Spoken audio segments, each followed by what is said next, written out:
কড়াইতে তেল দিয়ে ছোট ছোট চিকেনের টুকরো দিয়ে দিলাম, তারপরে তার মধ্যে লবণ, হলুদ, লঙ্কার গুঁড়ো, একটা কাঁচা লঙ্কা, দুটো টমেটো, ক্যাপসিকাম আর পেঁয়াজ দিয়ে ভালো করে নাড়াচাড়া দিয়ে দেবো। এরপর এর মধ্যে আদা রসুনের পেস্ট, গোলমরিচ, অল্প একটু জল আর কিষান সস দিয়ে ভালো করে মাংসটাকে আমি ভেজে নেব। ব্যাস, তারপরে কড়াই থেকে তুলে নিয়ে এই কড়াইতেই আমি একটু ডিমের ভুজিয়া করে নিচ্ছি।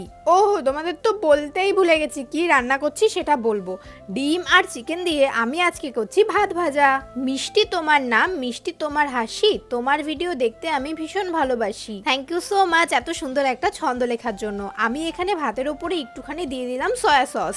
আর একটা কমেন্ট পড়ি, আমি বাংলাদেশ থেকে তোমার ভিডিও দেখছি প্রায় 1 বছর ধরে, তুমি আমার নামটা নাও, আমার নাম প্রান্তি। হ্যালো প্রান্তি। এরপর ভাতের সাথে সব কিছুকে ভালো করে মিশিয়ে নিলাম, চিকেনটাও কিন্তু আমি দিয়ে দিয়েছি। এটা জানো তো দারুণ খেতে হয়েছিল। তোমরা প্লিজ এভাবে বাড়িতে একবার বানিয়ে খেও, সত্যি তোমাদের খুবই ভালো লাগবে। চলো আজকের মতো টাটা।